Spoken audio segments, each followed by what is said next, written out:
তোমরা যারা 2027 সালে মাধ্যমিকের ক্যান্ডিডেট রয়েছো, অর্থাৎ তোমরা যারা 2027 সালে মাধ্যমিক পরীক্ষা দিতে চলেছো, তোমাদের জন্য WBBSE তাদের অফিসিয়াল নোটিশ অনুযায়ী জানিয়ে দিয়েছে এবং প্রকাশিত করে দিয়েছে যে তোমাদের ফার্স্ট সেমেটিভ, সেকেন্ড সেমেটিভ এবং টেস্ট পরীক্ষা কোন কোন ডেটে হতে চলেছে। আজকের এই ভিডিওতে তোমাদের অফিসিয়াল নোটিশটা পুরো দেখিয়ে দেবো। তোমাদের আর কোনো ভয় থাকবে না যে কখন হবে কখন হবে না, কোনো চিন্তাও থাকবে না। তোমরা নিশ্চিন্তে পড়াশোনাটাকে চালিয়ে যেতে পারবে।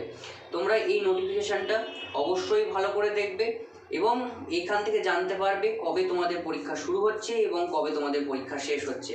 একটা নোটিফিকেশনের মাধ্যমেই সমস্তটা ক্লিয়ারভাবে তারা জানিয়ে দিয়েছেন। তোমরা পুরো নোটিফিকেশনটা দেখো, তাহলে অবশ্যই বুঝতে পারবে। অফিসিয়াল নোটিশটা তোমরা দেখতেই পাচ্ছ। দেখো, তোমাদের প্রথম সেমেটিভ পরীক্ষা হতে চলেছে 1 এপ্রিল থেকে 11 এপ্রিলের মধ্যে। এখানে বলে রাখি, 1 এপ্রিলের আগে কিন্তু তোমাদের পরীক্ষা হচ্ছে না এবং 11 এপ্রিলের মধ্যে তোমাদের পরীক্ষা শেষ হওয়ার আদেশ দেওয়া হয়েছে এই নোটিশের মধ্যে। তাহলে বুঝতেই পারছো, এপ্রিল মাসের ফার্স্ট উইকেই তোমাদের ফার্স্ট সেমেটিভ পরীক্ষা হতে চলেছে।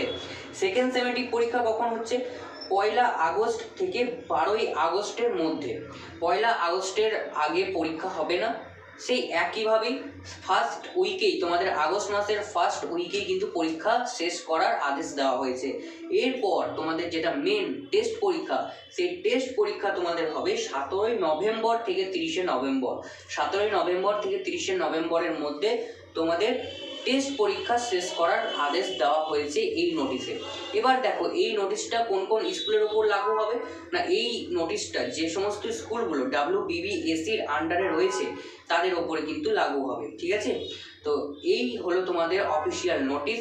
তোমরা দেখে নিলে, তোমরা পেয়ে গেছো। এবার তোমাদের কাজ হচ্ছে ভালো করে পড়া, ভালো করে বইটাকে পড়া। ফার্স্ট সেমেটিভ স্কুল যে সিলেবাস তোমাদের দেবে, সেই সিলেবাস অনুযায়ী তোমাদেরকে ভালো করে পড়া। স্কুলের স্যাররা যে সমস্ত প্রশ্ন লিখিয়ে দেবেন, সেই সমস্ত প্রশ্নগুলোকে একটু বেশি জোর দিয়ে পড়তেই হবে। তাহলে দেখবে ফার্স্ট সেমেটিভ, সেকেন্ড সেমেটিভ এবং টেস্ট পরীক্ষাতেও ভালো রেজাল্ট হবে।